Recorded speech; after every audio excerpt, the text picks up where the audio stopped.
So basically, Tower of God is, how do I describe it? Well, I'll just give the brief synopsis. So basically, there's a boy named Bam and a girl named Rachel.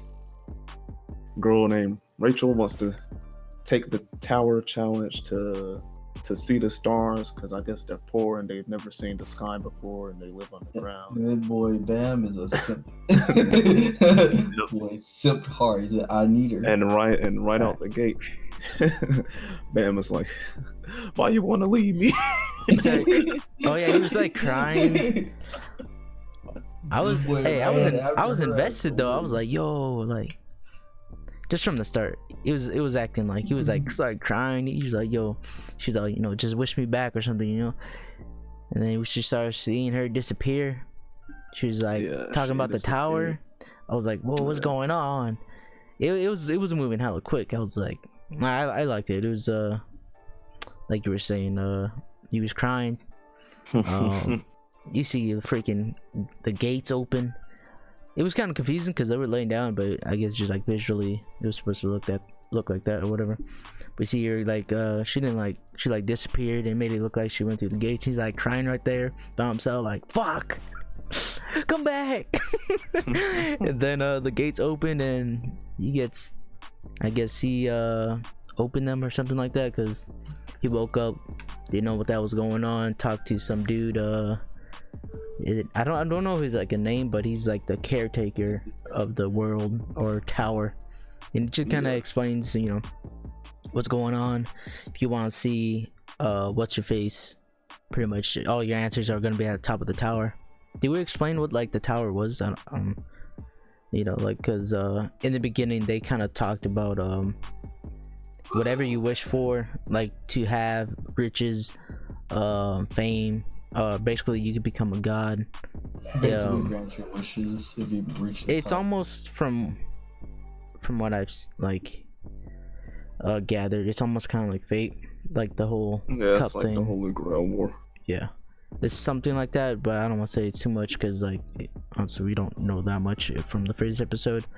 But yeah, Steve, you want to continue?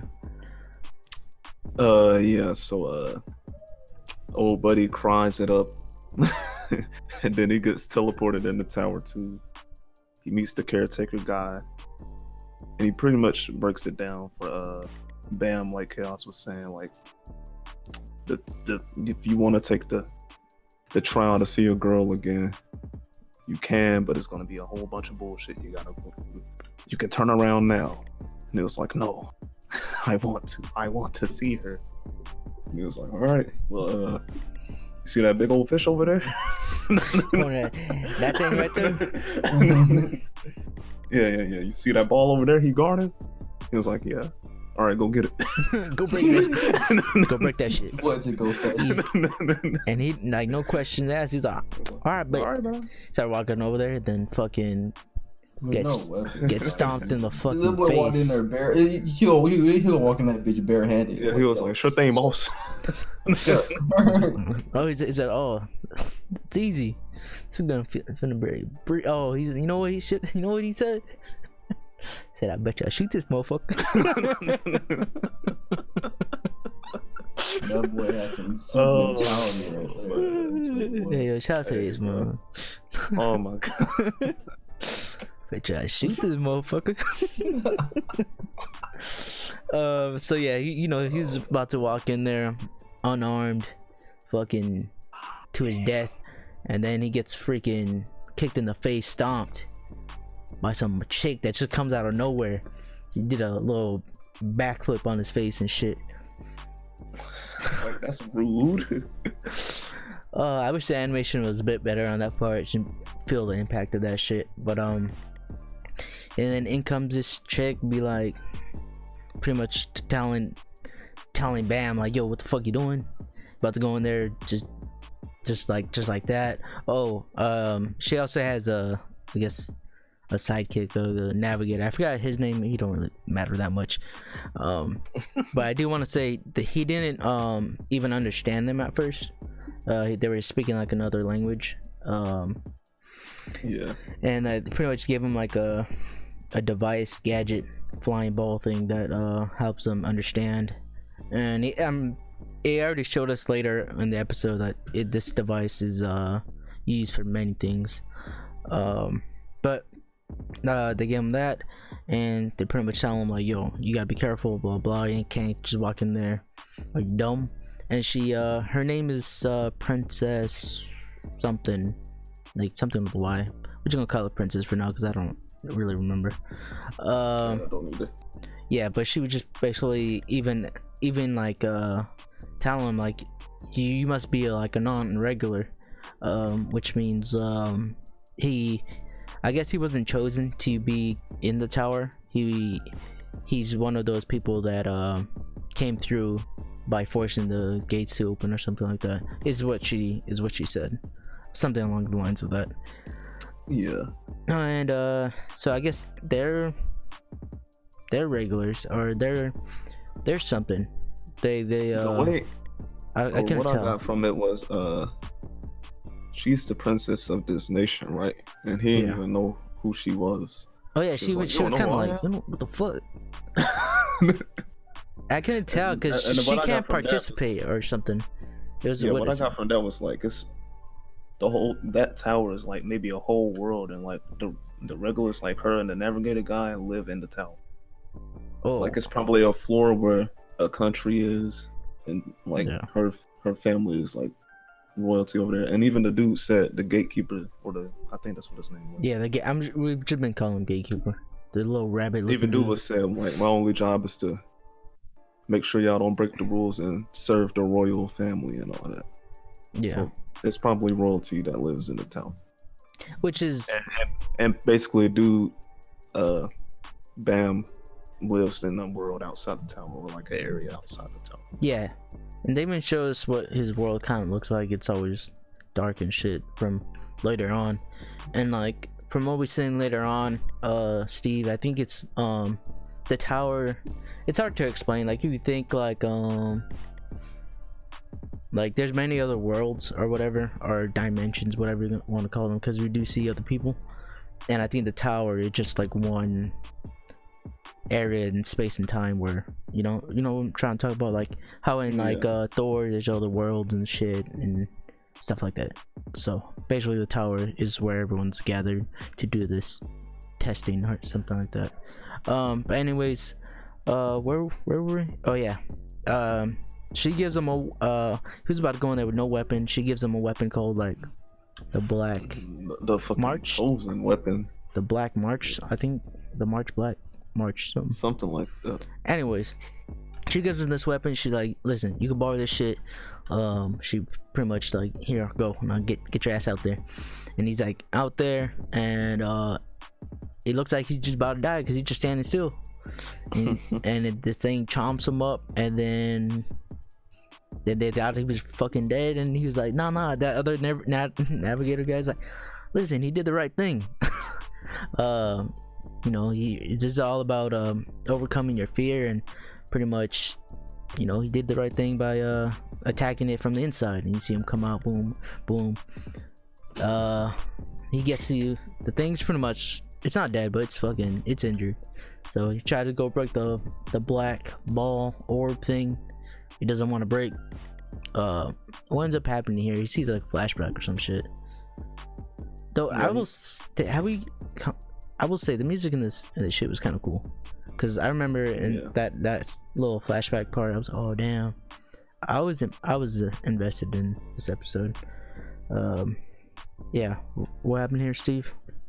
He sees a flashback of him and Rachel, how they first met. So basically, he's a poor boy. He was like stuck under a bunch of rubble or something, and he's just like trying to get free. And then Rachel helps him out, and she's like, "Yo, who are you?" He's like, "I don't know. I'm a poor boy. I don't got any."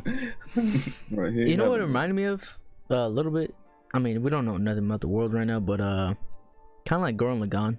Like, what happens if he's underneath, and like he's breaking, and like that's where royalty is at, is like, because there's always meanings in certain animes where people above are the higher power and shit and whatnot. But anyways, yeah, that's how they met, and pretty much she was like saying, "I got you," and then he found love. But yeah, as he was trying to break the thing, the creature comes back and almost gonna kill him. The dude yells out, "Yo, just ask the sword for power," or some shit, some anime bullshit. And the girl was like, that sword don't want to give me power. What makes you? And then boom, some lady pops up, some powerful blast, and the lady was like, "All right, I like you, kind of cute, blah blah. You're a man. I'm gonna give you power." I was like, "Yo," and at that moment, Steve, I'm not gonna lie to you, I was like, "Yo, this anime's fucking toxic."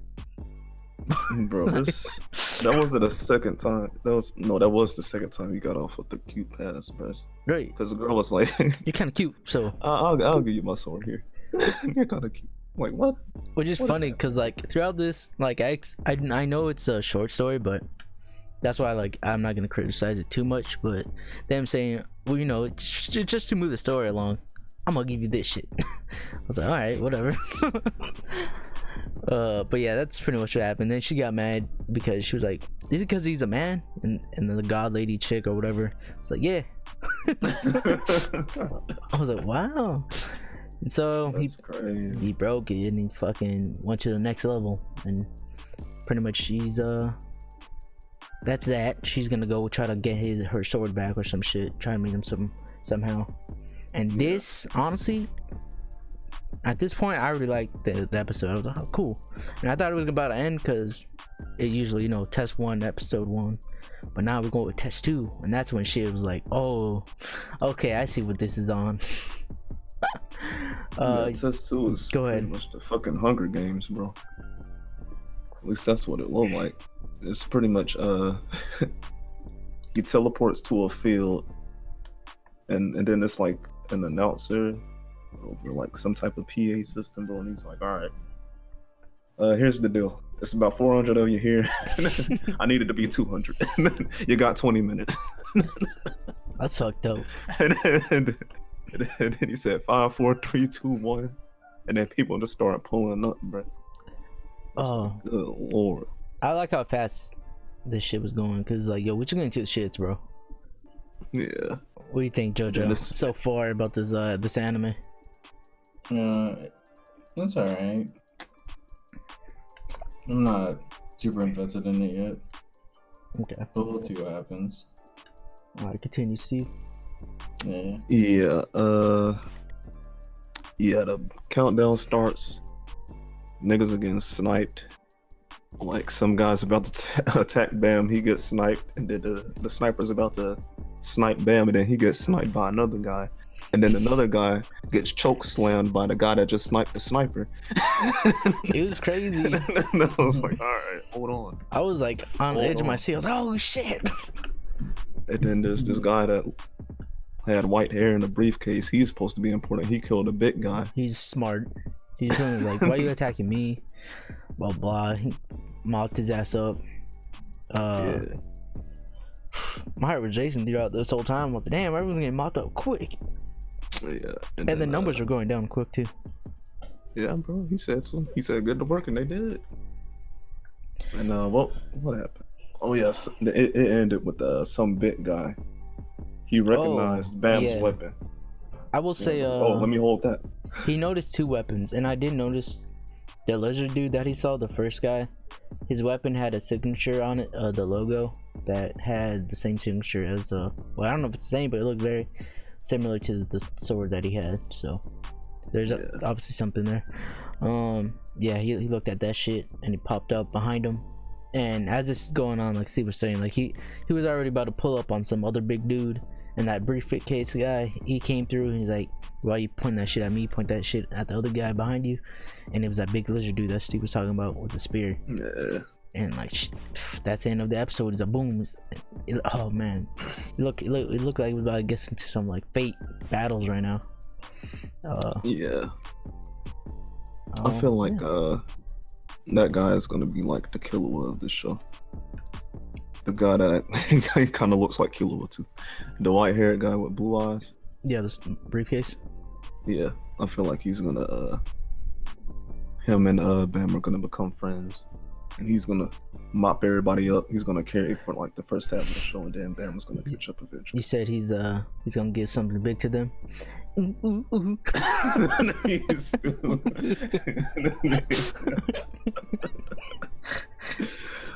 I was cracking myself up during the whole like battle, because when they were when the dude had the sniper and shit, I was like, bet you I shoot this motherfucker.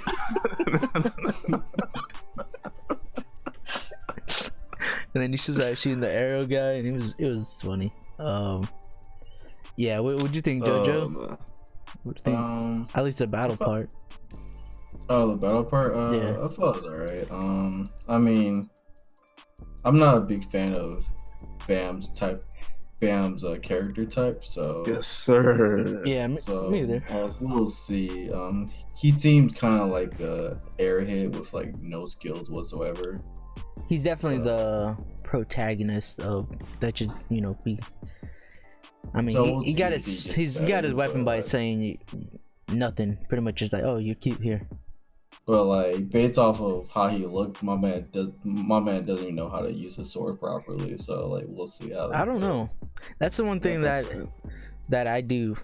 I don't want to criticize because it's from like a short like little novel thing. Is that this motherfucker, like, we don't know, obviously we know backstory, but this motherfucker walked in front of a beast, stepped up to him, jumped in his mouth, killed him, and then like got his powers and shit. Now he's like in a battle royale and just doing, like, keep in mind he's not a regular, he's an unregular, so he like never been here before. You know what I mean? Like, not even that, bro. Like, by the looks of it, he has no like fighting experience whatsoever. Yeah. But like a bunch of weird coincidences are just kind of.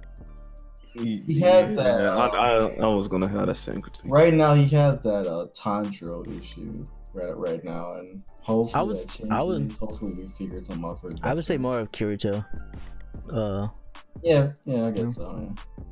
Just I mean, yeah, that's why I said like I enjoyed the pace of it, of going this quickly, but with this pace you're gonna get that issue, and you're also gonna get this issue because it's from a short story, and if they wanted to stretch it out, I don't expect them to go past season 1. It was just like some of the shit he was doing, like when he landed on the field, he ate the grass. That was his first instinct. I was just like, what is wrong with you? I'm like, all right, it's off his. Wait, he ate the grass? Yeah, he ate the grass. Yeah, like as soon as he spawned in there, he took a bite of the grass and he spit it out. He's like, ugh. We're like, yo. So he holds nothing, bro. He's a poor boy, man. Yeah. I get that, but like a poor boy just slicing up big ass beasts and shit. Like, I don't. I completely understand what you're saying, bro. Yeah. I'm just not a fan of the character type. Now, if he progresses and changes, then maybe I'll change my mind. But I don't think he'll do too much. It's only 13 episodes, so like I said, bro. Killua is gonna carry the team. Has a lot of chapters in there, so Tower God's been going for a good while. Yeah, it might just be one season. Yeah, that's what I was saying. saying. This is the first season. If people like it, then there might be more seasons. Who knows? Yeah. But what was I gonna say? Yeah. I don't like his character type either. He's a simp. Yeah. He's a simp. He doesn't know what he's doing. That's like, and he got 2 powers. Well, he got the all-time powerful sword handed to him right out the gate. That's a little OD. And yeah, bro. I'd rather a character come out the gate like a born prodigy. You know what I'm saying? Oh, then to give just naturally talented. You know what I'm saying? I've been doing this ever since I was born. I'm just nice with it. Hey, I said, we don't know anything in his backstory. Then this guy to just stumble into all kinds of good luck, bro. We'll see. We'll still one episode. I enjoyed it. I'm looking forward to future episodes. Yeah. The second half of the episode was enjoyable. Yeah. It's like crazy when when he spawned into the little wasteland or whatever, and folks start getting fucked up. But like the first half, I wasn't really feeling it. But the first one thing we did forget to mention when the gatekeeper guy, Yeah. like after the test was over, and the fish attacked the gatekeeper guy, he just disintegrated him. Oh, is that what happened? Okay, so I saw the blood on the wall or whatever. I was like, wait, did he kill him? 'Cause I didn't see him go. Yeah. Yeah, he disintegrated that shit, bro. That was pretty straight. But we'll see how it goes. I feel like the intensity's there. Yeah. I'm not. I feel like I'm gonna enjoy the next the world episode more. and I feel everything. like I will. Yeah. So I'll attempt it on reading. it's not a bad first watch. I could look over the character stuff because it's short. It's whatever. I'm not gonna be fully watching it after this season. Wow, if it gets another season, well, we'll see what happens on.